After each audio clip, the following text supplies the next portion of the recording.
नमस्कार, news night में आप सभी का स्वागत है। मैं हूं आपके साथ आरेंद्र। 5 राज्यों में होने वाले विधानसभा चुनाव की तारीखों का आज ऐलान हो गया है। मध्य प्रदेश, राजस्थान, तेलंगाना और मिजोरम में एक ही चरण में वोटिंग होगी, तो छत्तीसगढ़ में 2 चरणों में वोटिंग कराई जाएगी। 7 नवंबर से वोटिंग शुरू होगी और 30 नवंबर तक इन तमाम 5 राज्यों में वोटिंग चलेगी और 3 दिसंबर को एक साथ नतीजे आएंगे। क्या है पूरी चुनावी कार्यक्रम, दिखाएंगे इस खबर को विस्तार से, चर्चा करेंगे। तंजानिया की राष्ट्रपति की भारत यात्रा से कैसे दोनों देशों के संबंधों में आई है नई ऊंचाई। इसके अलावा भी होंगी देश दुनिया की हर जरूरी और महत्वपूर्ण खबर। शुरुआत हेडलाइंस के साथ। 5 राज्यों में विधानसभा चुनाव का ऐलान। छत्तीसगढ़ में 2 चरणों 7 नवंबर और 17 नवंबर को होगा मतदान।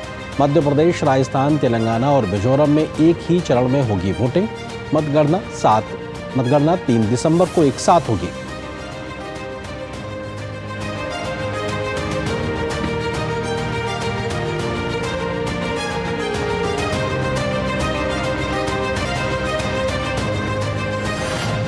पांच राज्यों में चुनावी शंखनाद का राजनीतिक दलों ने किया स्वागत। चुनावी रण की तैयारियों में जुटे राजनीतिक दल अपनी अपनी जीत का ठोका दावा। राजस्थान में भाजपा ने कानून व्यवस्था और भ्रष्टाचार के मुद्दे पर कांग्रेस सरकार को घेरा। एमपी में कांग्रेस ने शिवराज सरकार पर साधा निशाना।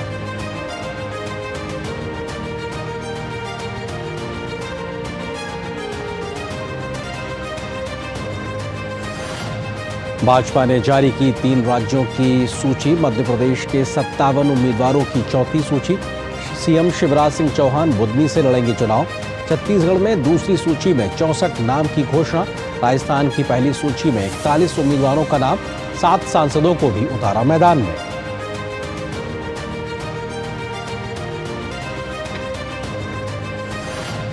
भारत के दौरे पर आई तंजानिया की राष्ट्रपति सामिया सुलूहू हसन की प्रधानमंत्री मोदी के साथ द्विपक्षीय वार्ता। दोनों देशों के बीच हुए 6 समझौते। आपसी संबंधों को रणनीतिक साझेदारी के स्तर पर बढ़ाने की भी घोषणा।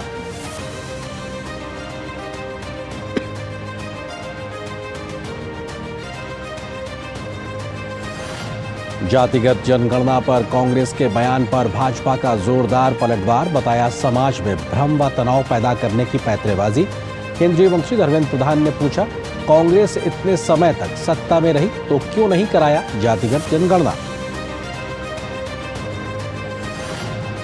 इजरायल और हमास के बीच भीषण संघर्ष का तीसरा दिन। इजरायल ने दक्षिणी इलाकों पर दोबारा नियंत्रण करने का किया ऐलान।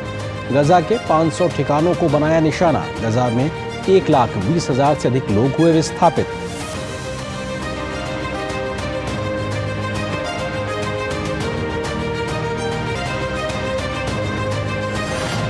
जर्मनी ने इजरायल के समर्थन में फिलिस्तीन को मिलने वाली सहायता रोकी। अरब लीग प्रमुख और रूस ने तत्काल युद्ध विराम का किया आह्वान। वैश्विक बाजार पर दिखा जंग का असर। सेंसेक्स, निफ्टी दोनों लुढ़के।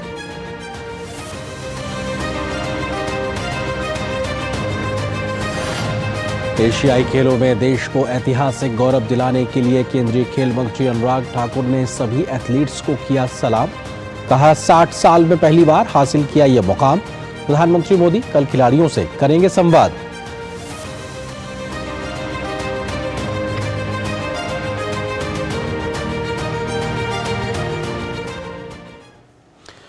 तो 5 राज्यों में चुनावी शंखनाद होते ही तमाम राजनीतिक दलों ने अपनी अपनी जीत के दावे ठोकना शुरू कर दिया है। 230 सीटों वाले मध्य प्रदेश में भाजपा ने फिर से वापसी का दावा किया है, तो कांग्रेस ने शिवराज सरकार को हराने की बात कही है। तो उधर 200 सीटों वाले राजस्थान में कांग्रेस, बीजेपी अपनी अपनी हुंकार भर रही हैं। छत्तीसगढ़ से लेकर तेलंगाना और मिजोरम में भी तारीखों के ऐलान के बाद से सियासी बयानबाजी तेज होती दिखाई पड़ रही है। 5 राज्यों में चुनावी शंखनाद हो गया। चुनाव आयोग ने राजस्थान, छत्तीसगढ़, मध्य प्रदेश, तेलंगाना, मिजोरम के विधानसभा चुनाव के लिए तारीखों की घोषणा कर दी है। इसके साथ ही इन 5 राज्यों में चुनाव आचार संहिता लागू हो गई।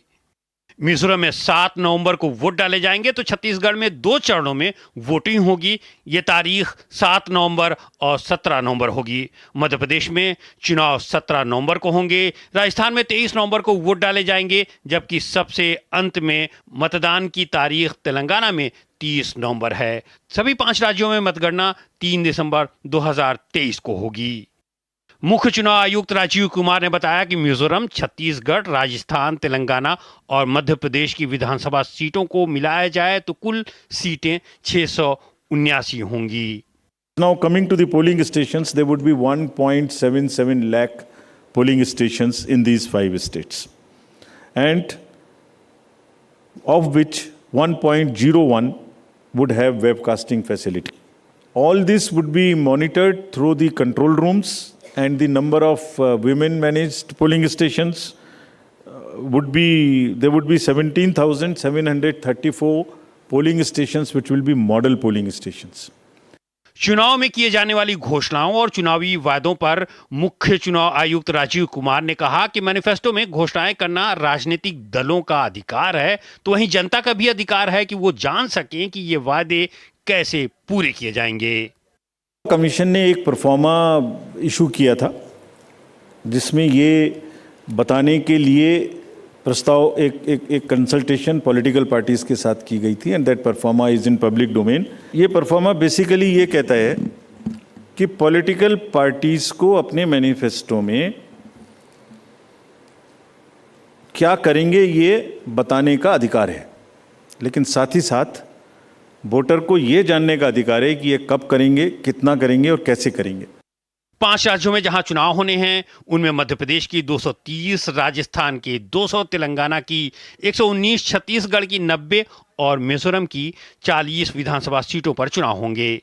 आयोग ने इन चुनाव में अधिक से अधिक मतदाताओं को मतदान के लिए प्रेरित करने के तमाम उपाय किए हैं, जिनमें युवा, महिला, दिव्यांगजन मतदाताओं के लिए विशेष मतदान केंद्र बनाए जाएंगे। दिसंबर तक चलने वाले इस चुनावी माहौल में जनता ये देखेगी कि उसके मुद्दे क्या हैं और सियासी दल उनका समाधान कैसे करेंगे। चुनाव आयोग ने भी साफ कहा कि वायदे तो करना ज़रूरी है, लेकिन वायदों को बताना भी ज़रूरी है कि ये वायदे कैसे पूरे होंगे। कैमरामैन राहुल के साथ ऋषि कुमार, डीडी न्यूज़, दिल्ली। आयोग ने आज 5 राज्यों में विधानसभा चुनाव की तारीखों का ऐलान कर दिया है। शंखनाद हो गया है। उसके बाद से लगातार राजनीतिक प्रक्रियाएं भी सामने आई हैं। सभी दल अपनी अपनी जीत के दावे कर रहे हैं, वायदे कर रहे हैं और इस बात की दम्भ भर रहे हैं कि वो अपने विपक्षी को हराकर ही मानेंगे। क्या कुछ है राजनीतिक बयानबाजी, आइए आपको दिखाते हैं इस रिपोर्ट में। 5 राज्यों में चुनावी बिगुल बजने के साथ ही राजनीतिक दलों ने ताल ठोंकनी शुरू कर दी है। लोकतंत्र के इस पर्व की घोषणा का सभी दलों ने स्वागत किया है। मध्य प्रदेश, राजस्थान, छत्तीसगढ़, तेलंगाना और मिजोरम में होने वाले चुनाव की तारीखों के ऐलान के साथ ही विभिन्न राजनीतिक दल एक्शन मोड में आ गए हैं। ऐसे में सभी दल अपनी जीत का दावा करते नजर आ रहे हैं। बात करते हैं राजस्थान की, जहां 200 विधानसभा सीटों के लिए 23 नवंबर को मतदान होना है। ऐसे में विभिन्न दलों के बीच चुनावी तैयारियों को मुकम्मल करने की जद्दोजहद जारी है। गौरतलब है कि विधानसभा के पिछले चुनाव में कुल 200 सीटों में से कांग्रेस को 99 और भाजपा को 73 सीटें मिली थीं। उधर प्रदेश में सत्ताधारी कांग्रेस पार्टी जहां फिर से सत्ता हासिल करने का दावा कर रही है, तो वहीं राज्य में कानून व्यवस्था की गिरती हालात और भ्रष्टाचार के मुद्दे पर भाजपा सत्ता के लिए अपना दावा ठोकते हुए नजर आ रही है। जिसने बेरोजगारी को, महंगाई को, पेपर लीक को राजस्थान की पहचान बनाया, वो सरकार अब जाने वाली है। पूरी पार्टी मुस्तैदी से चुनाव मैदान में तैयार खड़ी है और मुझे पूरा विश्वास है कि जो पिछले 25-30 साल में नहीं हुआ वो इस बार होगा। महिलाओं की इज्जत तार-तार हो रही है, तो उस जिम्मेदार कौन है?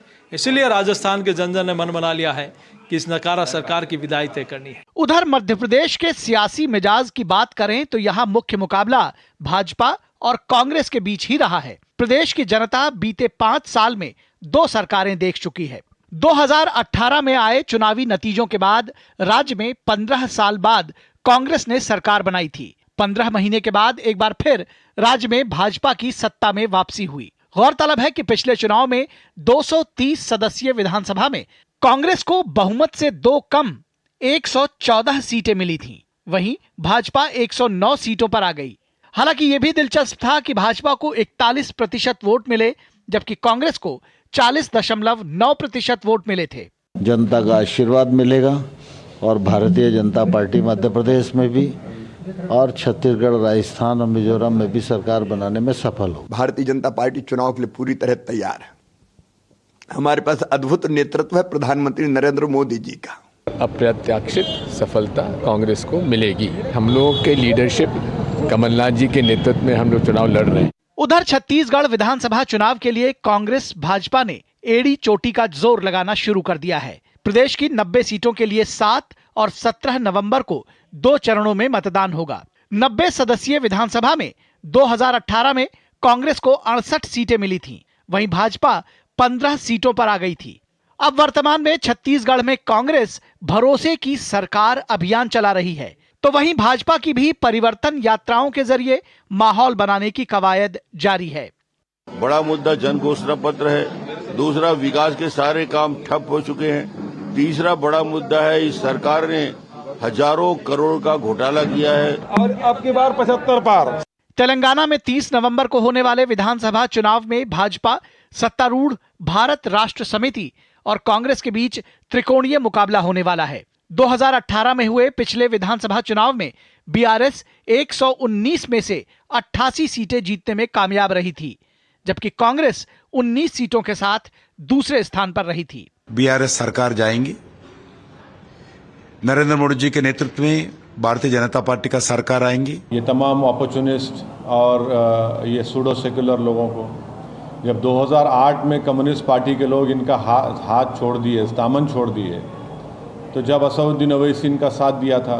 मिजोरम की सभी 40 विधानसभा सीटों के लिए 7 नवंबर को मतदान होना है। राज्य में जोरामथांगा के नेतृत्व वाली मिजो नेशनल फ्रंट सत्ता में काबिज है। 2018 में हुए विधानसभा चुनाव में एमएनएफ को 27 सीटों पर जीत मिली थी। चुनाव की तारीखों की घोषणा के साथ ही अब 5 राज्यों में सियासी घटनाक्रम तेज हो गया है।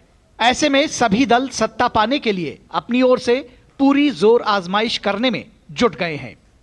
Bureau report, DD news. जहां एक और आज चुनाव आयोग ने विधानसभा चुनाव की तारीखों का ऐलान किया है, तो भाजपा ने भी अपने तीनों राज्यों में अपने उम्मीदवारों की अगली सूची जारी की है। बीजेपी ने मध्य प्रदेश के लिए 57 उम्मीदवारों का ऐलान किया है, जिसमें सीएम शिवराज सिंह चौहान का नाम भी शामिल है। तो छत्तीसगढ़ के लिए 64 उम्मीदवारों की दूसरी सूची जारी की गई है। तो वहीं राजस्थान की बात की जाए तो वहां पर बीजेपी ने अपनी पहली सूची में 41 उम्मीदवारों के नाम का ऐलान कर दिया है। भाजपा ने इन तीनों ही राज्यों में एक बार फिर से सांसदों को टिकट देकर अपनी चुनावी रणनीति को और ज्यादा धार देने की कोशिश की है। मध्य प्रदेश के लिए भाजपा कई उम्मीदवारों के नाम की घोषणा पहले ही कर चुकी है, लेकिन चुनाव की घोषणा होते ही मध्य प्रदेश समेत 3 राज्यों की सूची जारी कर संकेत दे दिया कि वो चुनाव के लिए पूरी तरह तैयार है।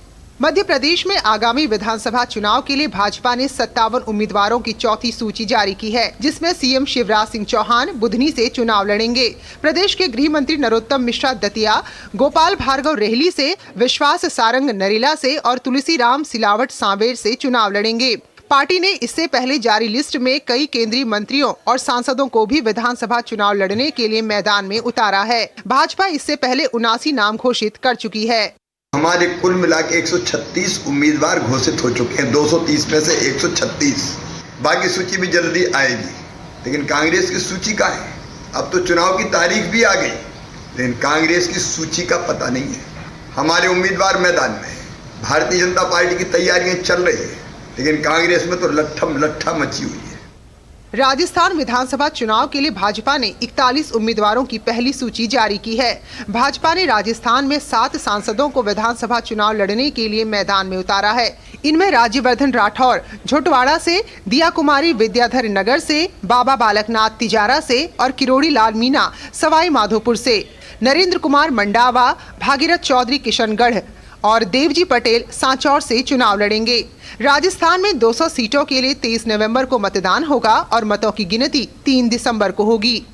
भारतीय जनता पार्टी ने छत्तीसगढ़ विधानसभा चुनाव के लिए 64 प्रत्याशियों की दूसरी सूची जारी की है। जारी सूची में पूर्व मंत्री व मुंगेली विधायक पुन्नूलाल मोहिले, धमतरी विधायक रंजना साहू व दयाल दास बघेल को मौका मिला है। भाजपा की ओर से जारी सूची के मुताबिक इस बार पार्टी ने सांसदों को भी चुनाव के मैदान में उतारा है। सरगुजा से सांसद व केंद्रीय मंत्री रेणुका सिंह को भरतपुर सोनहत से चुनावी मैदान में उतारा गया है। वहीं गोमती साय को पत्थल गांव से मौका दिया गया है। इसके अलावा अरुण साव लोरमी विधानसभा से मैदान में होंगे। इससे पहले भाजपा ने 21 प्रत्याशियों की सूची जारी की थी। छत्तीसगढ़ में 2 चरणों में चुनाव होंगे। पहले चरण में 7 नवंबर और दूसरे चरण में 17 नवंबर को वोट डाले जाएंगे। चुनाव परिणामों की घोषणा 3 दिसंबर को होगी।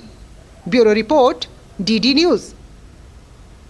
और फिलहाल यहाँ पर एक छोटे से ब्रेक के लिए रुकते हैं, लेकिन ब्रेक के उस पार जब वापस आएंगे तो आपको खबर दिखाएंगे कि तंजानिया की राष्ट्रपति के भारत यात्रा के दौरे में आज क्या रहा खास। होगी खबर पूरे विस्तार से इस छोटे से ब्रेक के बाद।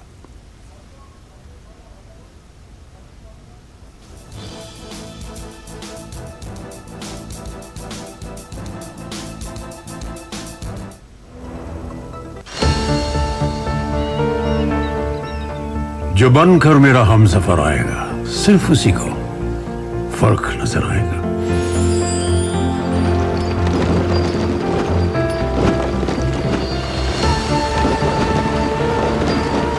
साल, बरस और सदी नहीं, एक युग गुजर जाएगा। उम्र न पूछो वंडर की, जब फर्क नजर आएगा।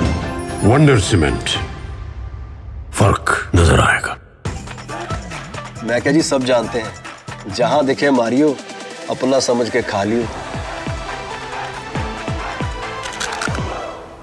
होंगे बच्चे स्वस्थ भले, फूलेगा बचपन, इन्हें पिलाओ मुगली घुट्टी 555।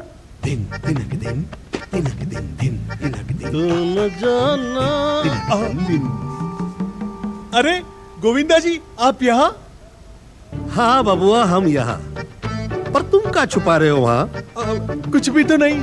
जब दांत खाज की खुजली पे ना हो काबू तो उसे गमछे से नहीं छुपाते बाबू। तो फिर उसे भगाए कैसे? जालिम लोशन लगाकर दांत खाज की खुजली, एक्जिमा जड़ से निकाले। अभी खरीदे जालिम लोशन। गोल्डी छोले मसाले, जहाँ जाए रिश्ते बनाए, जहाँ जाए रिश्ते बनाए, गोल्डी मसाले। मैं क्या जी, सब जानते हैं, जहां दिखे मारियो, अपना समझ के खा लियो।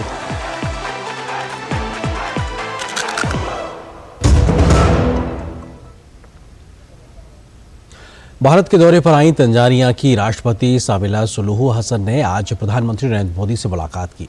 दोनों देशों के बीच में आज 6 समझौता ज्ञापन पर आदान प्रदान किया गया है। दोनों देश आपसी सहयोग को रणनीतिक साझेदारी तक ले जाने पर भी सहमत हुए हैं। दोनों पक्ष स्थानीय मुद्राओं में व्यापार बढ़ाने के लिए भी समझौते पर बात कर रहे हैं। तंजानिया की राष्ट्रपति का राष्ट्रपति भवन में भव्य स्वागत किया गया। उन्होंने राष्ट्रपिता महात्मा गांधी को उनके समाधि स्थल पर जाकर आज श्रद्धांजलि भी अर्पित की। तंजानिया की राष्ट्रपति सामिया सुलूहू हसन ने भारत दौरे के दौरान द्विपक्षीय संबंधों की मजबूती को नया आयाम दिया। उन्होंने नई दिल्ली में प्रधानमंत्री नरेंद्र मोदी के साथ मुलाकात की। दोनों नेताओं ने आपसी हितों से जुड़े मुद्दों पर अपने विचारों को साझा किया। बाद में दोनों नेताओं की मौजूदगी में प्रतिनिधिमंडल स्तर की बातचीत भी हुई। इसमें कई मुद्दों पर सहयोग के लिए आपसी सहमति बनी। दोनों देशों के बीच 6 समझौता ज्ञापनों का आदान प्रदान किया गया, जिसमें डिजिटल समाधानों को साझा करने के क्षेत्र में सहयोग, वाइड शिपिंग जानकारी साझा करने, वर्ष 2023 से 2027 के बीच सांस्कृतिक आदान प्रदान कार्यक्रम, खेल के क्षेत्र में सहयोग, तंजानिया में एक औद्योगिक पार्क की स्थापना, समुद्री उद्योग में सहयोग शामिल है। पीएम मोदी ने भारत तंजानिया के संबंधों को ऐतिहासिक बताते हुए कहा कि आज हम अपनी सदियों पुरानी मित्रता को सामरिक भागीदारी के सूत्र में बांध रहे हैं। भारत और तंजानिया आपसी व्यापार और निवेश के लिए एक दूसरे के महत्वपूर्ण सहयोगी हैं। दोनों पक्ष स्थानीय मुद्राओं में व्यापार बढ़ाने के लिए एक समझौते पर काम कर रहे हैं। भावी रणनीतिक साझेदारी की नींव रखते हुए कई नए इनिशिएटिव्स की पहचान की। भारत और तंजानिया आपसी व्यापार और निवेश के लिए एक दूसरे के महत्वपूर्ण पार्टनर्स हैं। दोनों पक्ष लोकल करेंसीज में व्यापार बढ़ाने के लिए एक एग्रीमेंट पर काम कर रहे हैं। हमारे आर्थिक सहयोग के पूरे पोटेंशियल को रियलाइज करने के लिए हम नए अवसरों की तलाश जारी रखेंगे।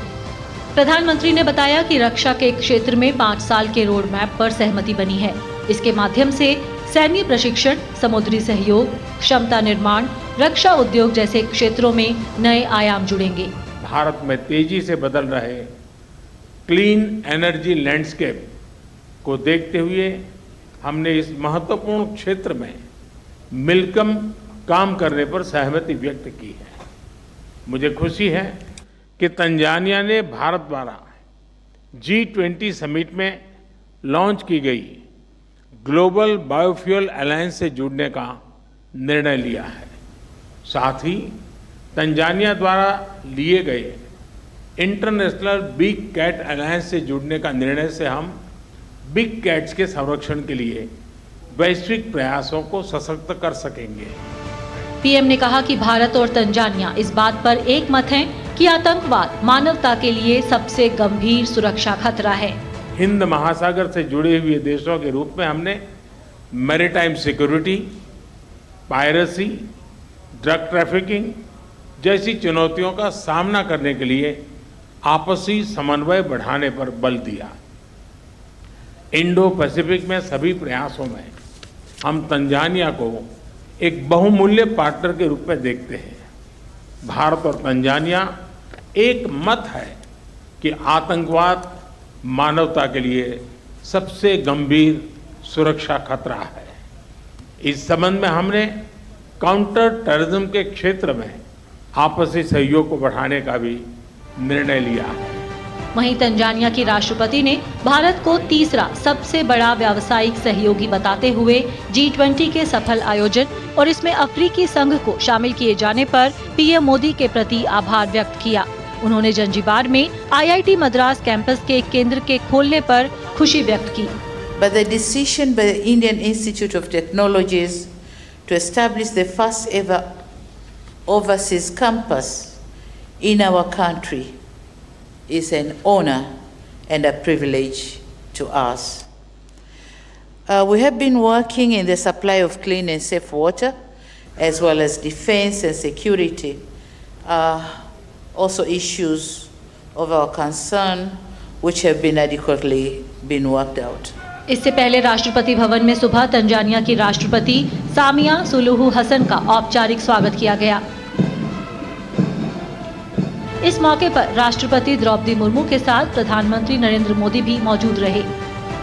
उन्होंने राष्ट्रपिता महात्मा गांधी की समाधि स्थल राजघाट जाकर श्रद्धा सुमन अर्पित किए। ब्यूरो रिपोर्ट्स के साथ मेघना देव की रिपोर्ट, DD न्यूज। तो तंजानिया की राष्ट्रपति का भारत दौरा किस तरीके से अहम है, इसी पे हम करेंगे चर्चा। और हमारे साथ बहुत ही खास मेहमान मौजूद हैं। देवनाथ शॉ जी हैं, जो कि former Indian high commissioner Tanzania में रहे हैं। सर, बहुत स्वागत है हमारे साथ जुड़ने के लिए। पहला सवाल यही, क्योंकि तंजानिया भारत के लिहाज से किस तरीके से एक बहुत सहयोगी देश है, कैसे यहाँ से हम इस संबंध को आगे बढ़ते देखेंगे, उस लिहाज से आपको क्या लगता है कि आज जो बात हुई है कि अब सहयोग को रणनीतिक साझेदारी में तब्दील करना, आपको लगता है कि ये अपने आप में एक मील का पत्थर है? जी, ये हमारे जो भारत और तंजानिया के बीच में जो ऐतिहासिक जो संबंध है, ये अभी गति दर से रणनीतिक संबंध में जा रहा है। और आज जो तंजानिया राष्ट्रपति जी का जो सफर हुआ इंडिया में, भारत में, वही एक चिन्ह है कि ये संबंध अब बहुत गंभीर हो गया। अभी हमारे बहुत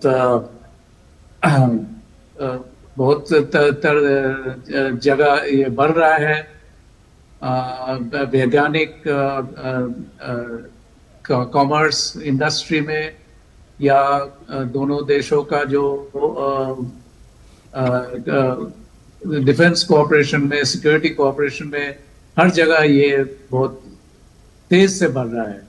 जी, मिस्टर शॉ, आपको लगता है कि किस तरीके से ये देखा जाए, क्योंकि G20 में अफ्रीकन यूनियन की सदस्यता के बाद से किसी भी अफ्रीकी देश के नेता की ये पहली भारत यात्रा है। भारत की पहल पे G20 की सदस्यता अफ्रीकन यूनियन को मिलना, ग्लोबल साउथ की एक मुखर आवाज़ बनना, उसके बाद में ये दौरा, किस तरह से आप इसको देखते हैं और कैसे ये फायदेमंद साबित होगा? जी, वो अफ्रीकन यूनियन ने हमारे जो भारत का इनिशिएटिव्स में जो उनको G20 में जो स्थान मिला, वो हर अफ्रीकन देश ने उसका स्वागत किया है। एवं तंजानिया का राष्ट्रपति जी ने भी वही प्रकाश किया है। उनका ये जो सफर, ये पहली जो अफ्रीकन देश का जो एक नेता का सफर हो रहा है, ये हमारा ग्लोबल साउथ का जो स्ट्रेटजी है, जो हम उनका वॉइस होना चाहते हैं, ये एक बहुत ही इम्पोर्टेंट निशाना है।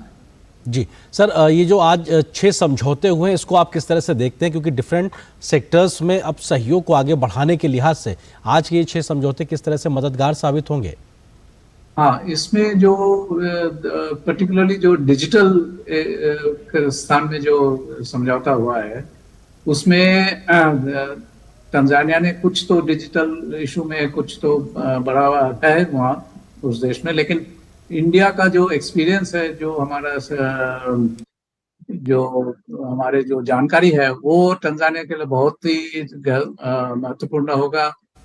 वो हमारे 2 देश का बीच में जो लोकल करेंसी में जो ट्रेडिंग हो रहा है, उसके लिए भी जो डिजिटल प्लेटफॉर्म चाहिए, वो भी हम उनको मदद कर सकते हैं। और security, piracy, trafficking, drug trafficking, ये टेररिज्म, ये सब के लिए ये डिजिटल प्लेटफॉर्म भी काम में आ सकता है। जी सर, डिजिटल का आप जिक्र कर रहे हैं, डिजिटल सॉल्यूशंस को लेकर अगर देखा जाए तो भारत ने दुनिया के सामने एक बहुत बेहतरीन उदाहरण दिया। हमारी जितनी भी सोशियो इकोनॉमिक पॉलिसीज़ हैं, उसमें हम टेक्नोलॉजी इंटरवेंशन, खासकर डिजिटल इंडिया के माध्यम से जो हमने प्रयास किए हैं, एक ट्रांसपेरेंट मैनर में इतनी बड़ी आबादी तक हमने वो करके दिखाया। आपको लगता है कि इस प्रकार का जो भारत की एक्सपर्टीज़ है, वो कहीं ना कहीं तमाम देशों को मदद करेगी, उस लिहाज से तंजानिया को भी फ़ायदा? जी, जैसे अफ्रीका में एवं तंजानिया में ये जो हमारा जो डिजिटल प्लेटफॉर्म जो बना है, जो हम डिजिटल प्लेटफॉर्म इस्तेमाल कर रहे हैं फॉर गवर्नेंस, फॉर फायदा आम आदमी तक पहुंचाने के लिए, ये जरूर तंजानिया के लिए, अफ्रीकन देशों के लिए बहुत ही एक महत्वपूर्ण एक ये है, और मदद भी कर सकते हैं। और जो देश हमें इनवाइट करेंगे तो जरूर हम उनको ये सहायता करेंगे। सर, लोकल करेंसी में ट्रेड को आगे बढ़ाने की भी बात हुई है, ट्रेड इन्वेस्टमेंट में कैसे आगे बढ़ा जाए, उस दिशा में भी बात हुई। आपको लगता है कि ये एक प्रैक्टिकल अप्रोच के साथ में बढ़ना कितना मददगार साबित होगा? जी हाँ, ये एक्चुअली जो लोकल करेंसी में तो दोनों देशों के लिए फायदा है। भले तंजानिया में ऑलरेडी 3 भारतीय बैंक है वहाँ, bank of India, bank of Baroda और कनाडा बैंक, और उन्हीं माध्यम से ये लोकल करेंसी ट्रेड में भी सहायता हो सकता है। सर, शिपिंग को लेकर भी MOU साइन हुआ है। किस प्रकार से ये एक ऐसा सेक्टर है जहाँ पे दोनों देश अपने एक दूसरे के एक्सपर्टीज को फायदा देते नजर आएंगे? किस प्रकार का सहयोग देख रहे हैं आप? एक्चुअली जो तंजानिया का जो कोस्ट लाइन है, बहुत ईस्ट दक्षिण पूर्व अफ्रीका का एक बहुत महत्वपूर्ण कोस्ट लाइन है। यहाँ से हमारा काफ़ी ट्रेड हो सकता है, सिर्फ तंजानिया के बीच में नहीं, तो और भी देशों के साथ, जाम्बिया और भी देश, मोजाम्बिक से भी। तो ये जो शिपिंग जो कॉर्पोरेशन होगा, तो ये भी हमारा दोनों देश एवं नज़दीक देशों के साथ जो वाणिज्य, जो ट्रेड इसमें बनाने के लिए बहुत ही मदद कर सकेगा। जी सर, इंडियन इंडस्ट्रियल पार्क भी तंजानिया में खोलने की बात पर सहमति बनी है। ये किस तरीके से काम करेगा और इसका क्या फ़ायदा होगा इंडिया को खास करके देखा जाए तो? हमें खबर मिला है कि बहुत सारा इंडियन मीडियम और स्मॉल स्केल इंडस्ट्रियलिस्ट लोग अभी अफ्रीका में जा रहे हैं, तंजानिया में भी जा रहे हैं, वहाँ लोग भी इन्वेस्टमेंट भी करने चाहते हैं। ऐसे इस तरीके से अगर इंडस्ट्रियल पार्क बनेगा तो उनको एक जगह मिलेगा जहाँ वो अपना फैक्ट्री, अपना ये बिजनेस खड़ा कर सकते हैं। तो मैं सोचता हूँ ये दोनों देश को बीच में इन्वेस्टमेंट और ट्रेड दोनों में सहायता करेंगे। सर, मैरीटाइम सिक्योरिटी को लेकर भी बात हुई है, प्रधानमंत्री ने भी इस बात का जिक्र किया, और खास करके अगर सागर डॉक्ट्रिन की बात की जाए, आपको लगता है कि ये भी एक समझ बेहतर होगी भारत और तंजानिया के बीच में? जी, एक्चुअली तंजानिया और दूसरा पूर्व अफ्रीकन देश में इंडो पैसिफिक का पश्चिम तरफ का एंड में रहता है, तो इस बारे में तंजानिया को एक मेजर रोल है ये मैरीटाइम सिक्योरिटी के लिए। तो यहाँ भी Indian security, Indian navy already मदद कर रहे हैं और हम और भी कर सकते हैं इस समझौता के पीछे से। सर, बिग कैट अलायंस और इसके अलावा बायोफ्यूल अलायंस को लेकर भी जो भारत ने इनिशिएट किया है, तंजानिया उसमें साथ आ रहा है। ये भी दिखाता है कि तंजानिया किस तरह से भारत के साथ मिलके कदम आगे बढ़ाने को तैयार नजर आ रहा है। जी, बायोफ्यूल अलायंस तो ऑलरेडी, क्योंकि हर देश ग्रीन एनर्जी के लिए कुछ कमिटमेंट किए हैं COP26 में, तो जरूर ये अलायंस में जोड़ के तंजानिया को भी मदद मिलेगा उनका अपना कमिटमेंट बढ़ाने के लिए।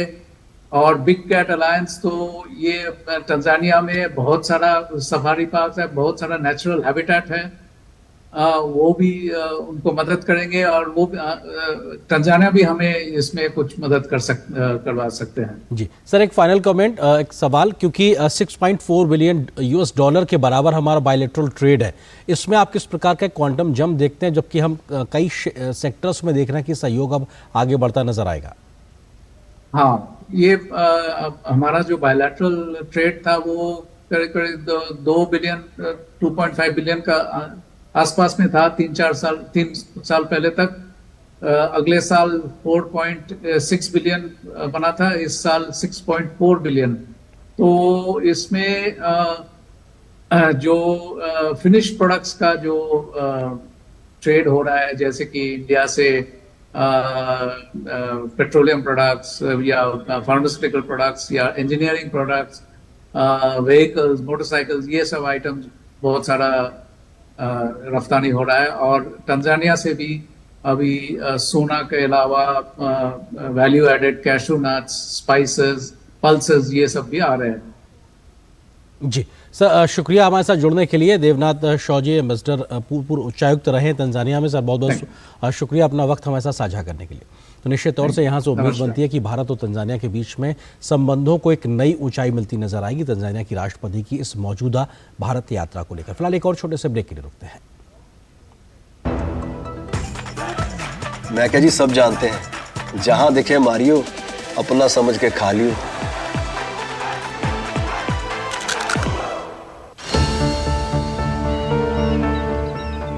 जो बनकर मेरा हमसफर आएगा, सिर्फ उसी को फर्क नजर आएगा।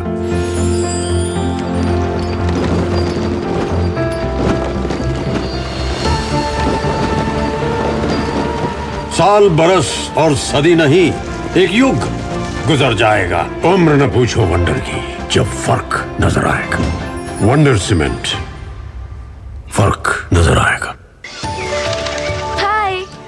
पहचाना मुझे? मैं गुड्डी, मैं वही हूँ जो रोज मीलों दूर अपनी माँ के साथ कुएं से पानी लाने जाती थी। अब मेरी माँ मुझे रोज कुएं की ओर नहीं बल्कि स्कूल तक ले जाती है।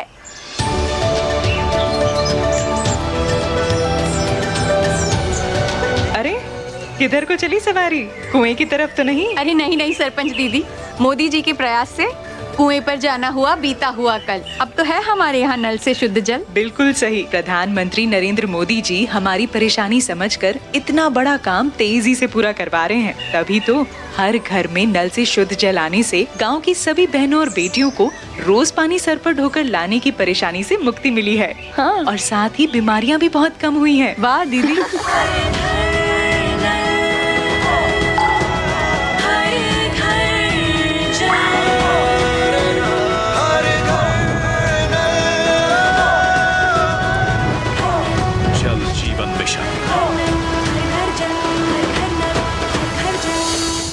होंगे बच्चे स्वस्थ भले फूलेगा बचपन, इन्हें पिलाओ मुगली घुट्टी 555।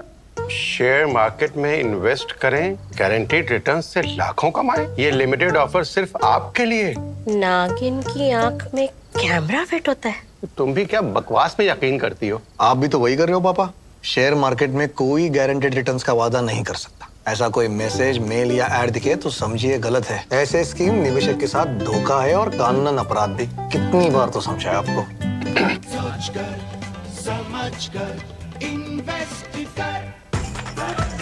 मैं क्या जी, सब जानते हैं, जहां दिखे मारियो, अपना समझ के खा लियो।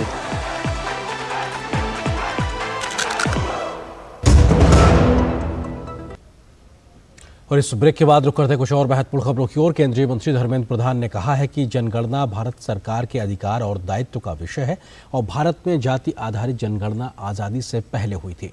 उन्होंने साथ ही राहुल गांधी को घेरते हुए कहा है कि जब 1990 में मंडल आयोग की सिफारिश आई थी तो पूर्व प्रधानमंत्री और उनके पिता राजीव गांधी ने क्या रुख अपनाया था।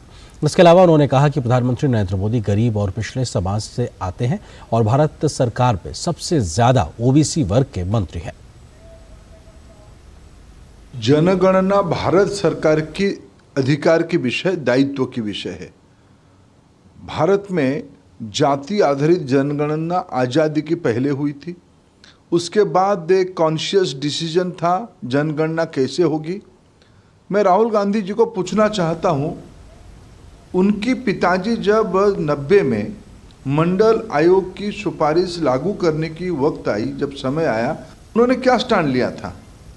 उन्होंने इस मंडल आयोग को पुरजोर विरोध किया था संसद में। ये देश को तोड़ने वाला कानून कहने वाले लोग कांग्रेस पार्टी है और इतने दिन ये सत्ता में रहे, इन्होंने तो कभी जिम्मेवारी लिया नहीं। मैं अगर गिनाऊं ओबीसी की नेतृत्व स्वयं प्रधानमंत्री नरेंद्र मोदी गरीब घर से आते हैं, पिछड़े समाज से आते हैं। सूचना एवं प्रसारण मंत्रालय ने गठित दर संरचना समिति की सिफारिशों के आधार पर सरकारी नीतियों और कार्यक्रमों के लिए निजी एफएम रेडियो स्टेशनों पर जारी किए जाने वाले विज्ञापनों की नई दरों को मंजूरी दे दी है। सितंबर 2023 में मंत्रालय द्वारा अनुमोदित नई दरों में दिसंबर 2015 से मार्च 2023 की अवधि के लिए बढ़ती लागत की गतिशीलता को ध्यान में रखते हुए आधार दर में 43% की वृद्धि शामिल है। एफएम रेडियो विज्ञापन 52 से बढ़कर 74 रुपये प्रति 10 सेकेंड हो जाएगा। सकल आधार दर में वृद्धि से देश में वर्तमान में कार्यरत 400 से अधिक सामुदायिक रेडियो स्टेशनों को भी लाभ होगा। आधार दर पर आगे बढ़ते हुए मंत्रालय ने शहरवार दरों की गणना के लिए मौजूदा मूल्य निर्धारण फार्मूले को जारी रखने का भी निर्णय लिया है। इस फार्मूले के आधार पर बढ़ी हुई आधार दर के साथ लगभग सभी निजी एफएम रेडियो स्टेशनों को अलग अलग प्रतिशत पर नई अनुशंसित दरों से लाभ होगा। एफएम स्टेशनों और सीवीसी के ग्राहकों दोनों के लिए मूल्य देना काफ़ी हद तक उनके श्रोताओं पर निर्भर करता है। इस फार्मूले के आधार पर 106 स्टेशनों के लिए दरों में 100% की वृद्धि होगी, 81 स्टेशनों के लिए 50 से 100% वृद्धि होगी और 65 स्टेशनों के लिए 50% से कम वृद्धि होगी, जिनके लिए श्रोता डेटा उपलब्ध है। बात इजराइल की। इजराइल और हमास के बीच संघर्ष लगातार गहराता दिखाई पड़ रहा है। हर गुजरते दिन के साथ मरने वालों का आंकड़ा बढ़ता जा रहा है तो घायलों से लेकर बंधकों की संख्या में भी लगातार तेजी देखी जा रही है। दोनों पक्ष एक दूसरे पर हमलों को और ज़्यादा तेज कर रहे हैं तो कई सामने आ रहे वीडियो दुनिया को स्तब्ध कर रहे हैं। महिलाएं, बच्चे और बुजुर्गों की भी हालत ख़राब है तो यूएन जैसी संस्था भी किसी प्रकार की राहत देने के लिए ज़मीन पर प्रयास करती नज़र नहीं आ पा रही। तरफ इजराइल चोट पहुंचाने वाले आतंकियों को नेस्त नाबूद करने के इरादे से गजा पट्टी में उनके ठिकानों की ईंट से ईंट बजाने के लिए लगातार हमले कर रहा है, तो वहीं अपने इलाके में भी इजरायली सुरक्षा बलों का हमास आतंकियों के साथ भीषण संघर्ष हुआ। इजरायली सेना ने गजा पट्टी के करीब दक्षिणी इलाकों पर दोबारा नियंत्रण हासिल करने का दावा किया है। शनिवार को हमास के आतंकियों ने इजराइल पर चौतरफा हमला बोल दिया था। उधर इजरायली सेना ने गजा पट्टी में करीब 500 ठिकानों को निशाना बनाया है। इनमें कई परिचालन मुख्यालयों के साथ साथ विभिन्न इमारतों पर हमले शामिल हैं, जहां आतंकवादी संगठन हमास के नेता रहते थे। इजराइल ने गजा पट्टी की पूरी घेराबंदी के आदेश दिए हैं। इलाके में बिजली, भोजन और ईंधन की आपूर्ति भी संभव नहीं हो पाएगी। गजा के हवाई क्षेत्र और तटीय इलाकों पर इजराइल का नियंत्रण है। इजराइल ही ये तय करता है कि वहां कौन सी चीज जाएगी, कौन सी चीज आएगी। हम इसमें भाग लेने वाले हर व्यक्ति पर हमला कर रहे हैं, उसका पीछा कर रहे हैं और उसे मिटाने की कोशिश कर रहे हैं। और इसी तरह हम जारी रखेंगे। मैं जानता हूं कि बीता दिन कठिन रहा, उन्हें इसकी भारी कीमत चुकानी पड़ेगी। इधर संयुक्त राष्ट्र ने बताया है कि डर और घरों के टूटने के बाद अपनी सुरक्षा की चिंता के कारण गजा में 1,23,000 से अधिक लोग बेघर हो गए हैं। Office for coordination of humanitarian affairs ने बताया कि 73,000 लोगों ने स्कूलों में शरण ली हुई है। संयुक्त राष्ट्र की एजेंसी ने इन आंकड़ों के बढ़ने की आशंका जताई है। बिजली न होने के कारण अस्पतालों का बुरा हाल है। हमें मदद की जरूरत है, हमें बचा लीजिए। यहाँ की हालत बेहद खराब है, सब कुछ तबाह हो गया है। उधर शनिवार को दक्षिणी इजराइल का म्यूजिक फेस्टिवल हमास के हमले का निशाना बना। इस फेस्टिवल में शामिल होने आए 260 लोगों की मौत की पुष्टि अभी तक हो चुकी है। हालांकि आयोजन वाली जगह से शव को तलाश रहे वॉलंटियर्स को आतंकियों की ओर से लगातार गोलीबारी की वजह से तलाशी अभियान को रोकना पड़ा है।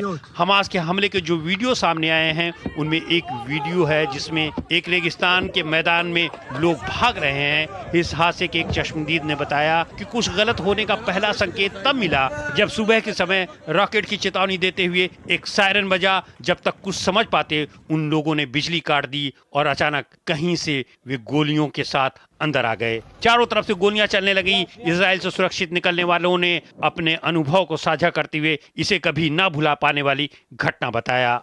My first time that we have this situation with occupation people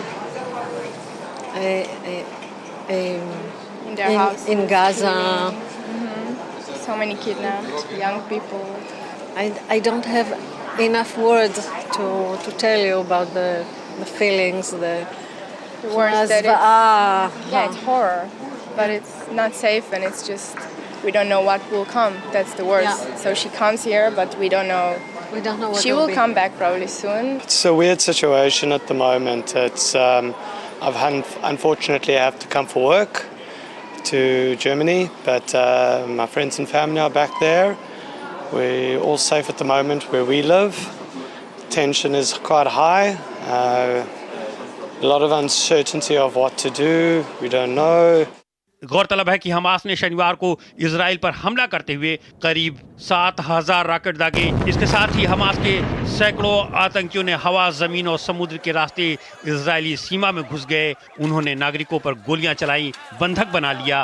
दोपहर तक शनिवार का ये दिन इजराइल के अस्तित्व के 75 वर्षों में सबसे भयानक दिन में बदल गया था। Bureau report, DD news. और फिलहाल यहाँ पर एक छोटे से ब्रेक के लिए रुकते हैं।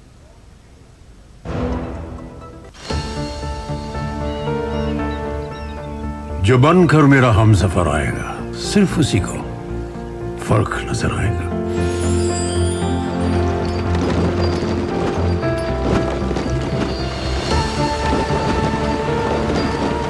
साल, बरस और सदी नहीं, एक युग गुजर जाएगा। उम्र न पूछो वंडर की, जब फर्क नजर आएगा। वंडर सीमेंट, फर्क नजर आएगा। मैं क्या जी, सब जानते हैं, जहां दिखे मारियो, अपना समझ के खा लियो।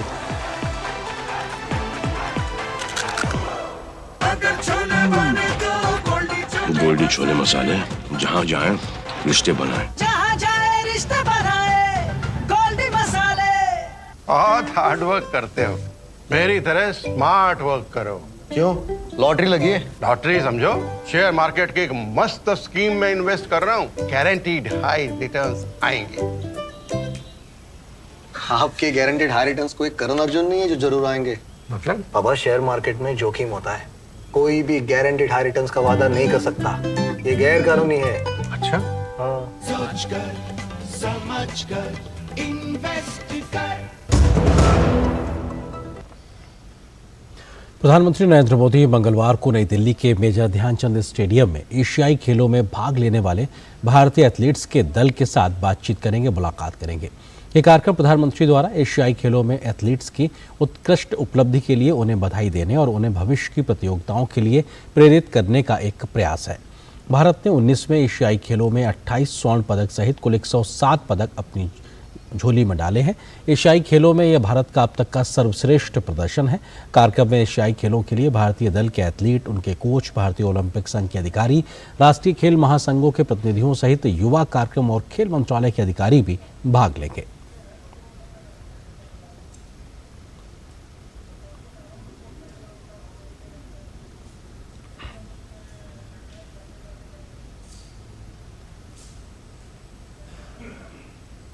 केंद्रीय खेल मंत्री अनुराग सिंह ठाकुर ने एशियाई खेलों में शानदार प्रदर्शन करने वाले खिलाड़ियों को बधाई दी है। उन्होंने एक्स पर पोस्ट किया है कि मेडल्स की बौछार इस बार 100 पार। मैं अपने शानदार प्रदर्शन करने वाले हमारे देश के ऐतिहासिक गौरव दिलाने के लिए अपने सभी एथलीट्स को सलाम करता हूं। 60 वर्षों में पहली बार एशियाई खेलों में हमने 107 पदक जीते हैं। 2018 के मुकाबले हमारे पदकों की संख्या में 52% की वृद्धि दर्ज की गई है। हमारे एथलीट्स को कड़ी मेहनत, तन्मयता और दृढ़ संकल्प ने माननीय प्रधानमंत्री श्री नरेंद्र मोदी जी के दृष्टिकोण से ऊर्जा पाते हुए एक ऐसा खेल पारिस्थितिकी तंत्र तैयार किया है जो हर स्तर पर एथलीट्स को समर्थन करता है।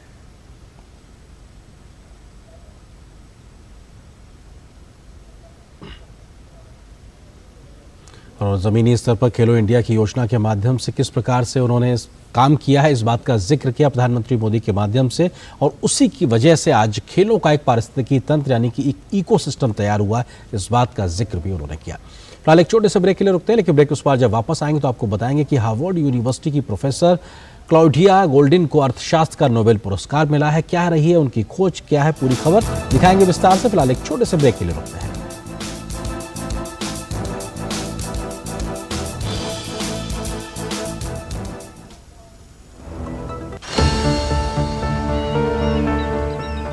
जो बनकर मेरा हमसफर आएगा, सिर्फ उसी को फर्क नजर आएगा।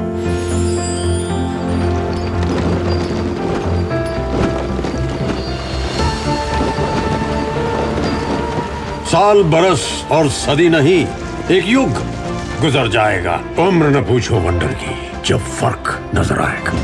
वंडर सीमेंट, फर्क नजर आएगा। मैं क्या जी, सब जानते हैं, जहां दिखे मारियो, अपना समझ के खा लियो। होंगे बच्चे स्वस्थ, भले भूलेगा बचपन, इन्हें पिलाओ मुगली घुट्टी 555। बहुत हार्ड वर्क करते हो, मेरी तरह स्मार्ट वर्क करो। क्यों? लॉटरी लगी है? लॉटरी समझो, शेयर मार्केट की एक मस्त स्कीम में इन्वेस्ट कर रहा हूँ, गारंटीड हाई रिटर्न्स आएंगे। आपके गारंटीड हाई रिटर्न्स कोई करण अर्जुन नहीं है जो जरूर आएंगे? मतलब? बाबा, शेयर मार्केट में जोखिम होता है, कोई भी गारंटीड हाई रिटर्न्स का वादा नहीं कर सकता, ये गैर कानूनी है। अच्छा? हाँ। समझ कर इन्वेस्ट कर।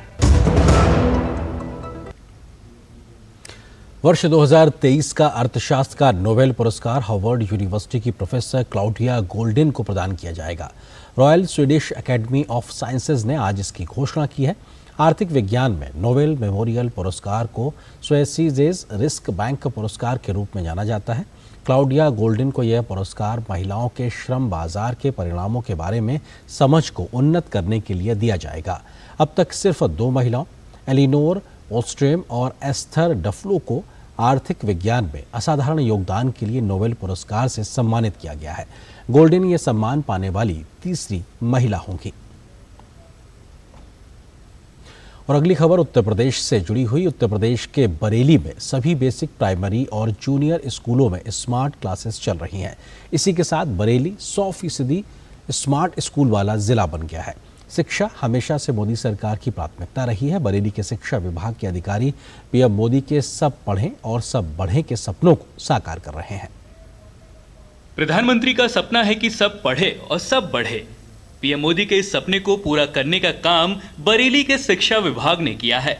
जिले के सभी बेसिक, प्राइमरी और जूनियर स्कूल अब स्मार्ट क्लासेस में तब्दील हो गए हैं। प्रधानमंत्री नरेंद्र मोदी के सपनों को बरेली के शिक्षा विभाग के अधिकारी पूरा कर रहे हैं। ये स्कूल किसी कॉन्वेंट स्कूल से कम नहीं है। यहाँ पर स्मार्ट क्लासेस के साथ साथ क्लास में डिजिटल बोर्ड, प्रोजेक्टर, एलईडी के जरिए बच्चों को पढ़ाई कराई जा रही है। बरेली के सीडीओ जग प्रवेश ने बताया कि प्रधानमंत्री का सपना निपुण भारत का है और उसी के तहत बच्चों को अब स्मार्ट शिक्षा दी जा रही है। हर विद्यालय में स्मार्ट क्लास की स्थापना की गई है।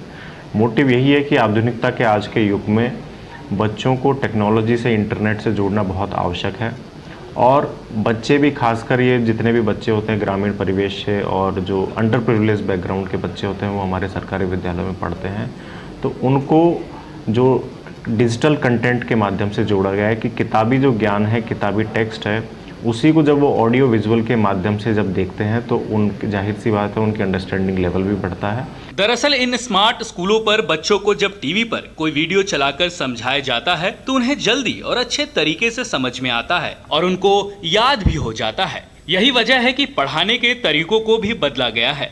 अब बच्चे टीवी और प्रोजेक्टर पर पढ़ाई कर रहे हैं। वहीं एडी बेसिक विनय कुमार ने बताया कि जिले के उच्च अधिकारियों के प्रयास से ये सफलता मिली है, जिससे बरेली 100% स्मार्ट स्कूल वाला जिला बन गया है।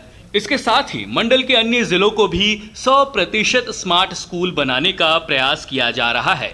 हमें लगता है बरेली प्रदेश का पहला जनपद है जहाँ पे 100% विद्यालयों में स्मार्ट क्लास संचालित है।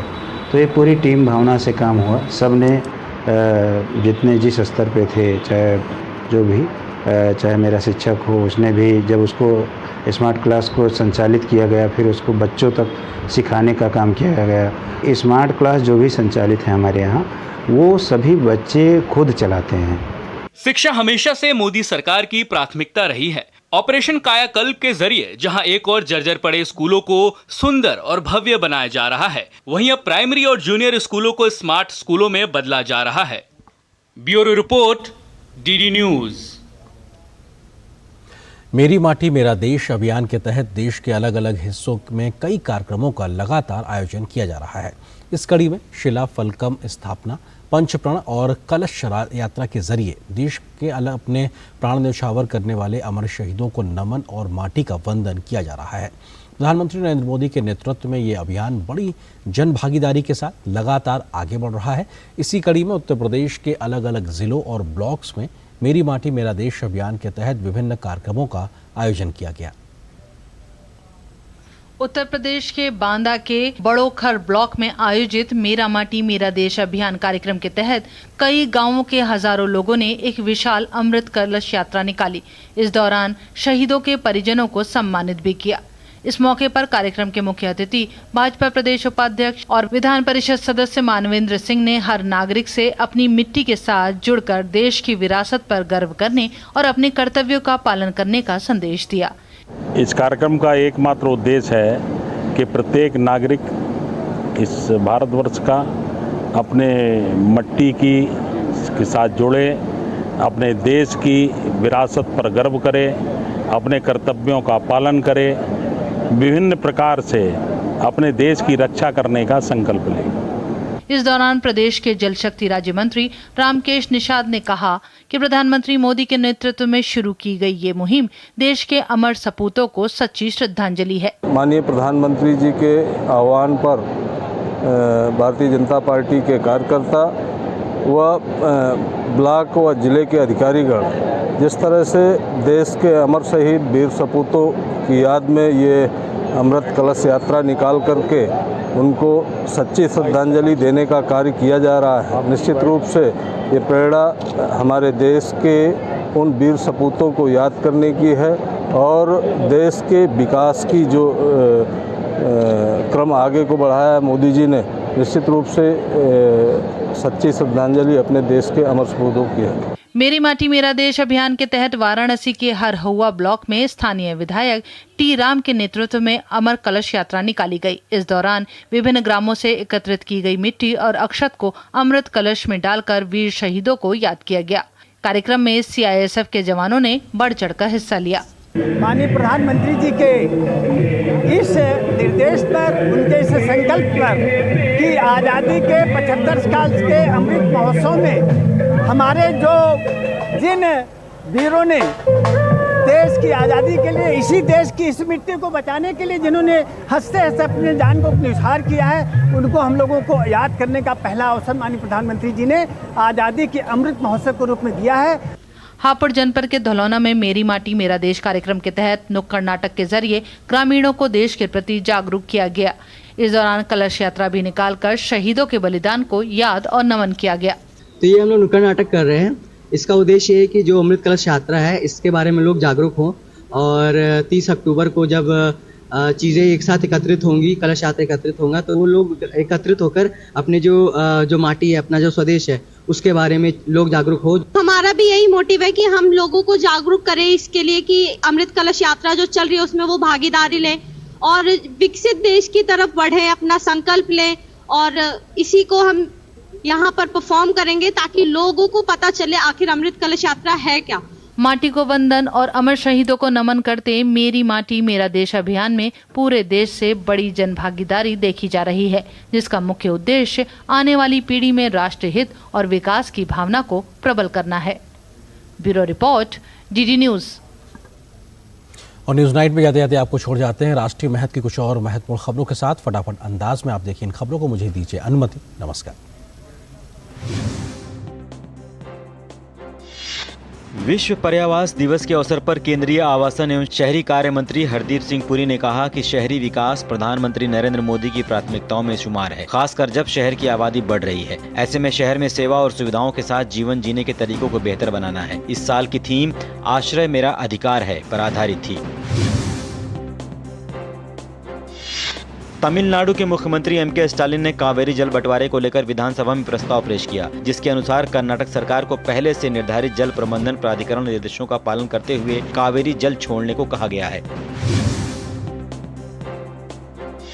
दिल्ली हाईकोर्ट ने न्यूज क्लिक के संपादक प्रबीर पुरकायस्थ और HR अमित चक्रवर्ती की याचिका पर आदेश सुरक्षित रख लिया है। दोनों ने दिल्ली हाईकोर्ट में याचिका दायर कर गिरफ्तारी और पुलिस हिरासत को चुनौती दी है। प्रधानमंत्री नरेंद्र मोदी एशियाई खेल 2023 में भाग लेने वाले सभी खिलाड़ियों से मुलाकात करेंगे और उन्हें संबोधित करेंगे। ये मुलाकात 10 अक्टूबर मेजर ध्यानचंद स्टेडियम में शाम 4:30 बजे होगी। इस समागम में प्रधानमंत्री सभी खिलाड़ियों को एशियाई खेल में उनके उत्तम प्रदर्शन और जीत के लिए बधाई देने के साथ उन्हें भविष्य की प्रतियोगिताओं के लिए प्रेरित करेंगे। सोशल मीडिया पर वायरल हो रही एक वीडियो में पुलिसकर्मी एक शव को पुलिस से नहर में फेंकते हुए नजर आ रहे हैं। ये शव अज्ञात वाहन से कुचले एक व्यक्ति का है, जिसकी पहचान अभी नहीं हो पाई है। घटना बिहार के मुजफ्फरपुर जिले के राजमार्ग 77 की है। मामले की जांच के आदेश दिए गए हैं। जम्मू कश्मीर के कटरा इलाके में त्रिकुटा पहाड़ियों में स्थित वैष्णो देवी मंदिर के लिए हेलीकॉप्टर सेवाएं कल से महंगी हो जाएंगी। अगले 3 वर्षों के लिए अनुबंध हासिल करने वाली विमानन कंपनी ने एक तरफ का हवाई किराया प्रति व्यक्ति 2100 रुपए और दोनों तरफ के लिए प्रति व्यक्ति 4200 रुपए रखा है।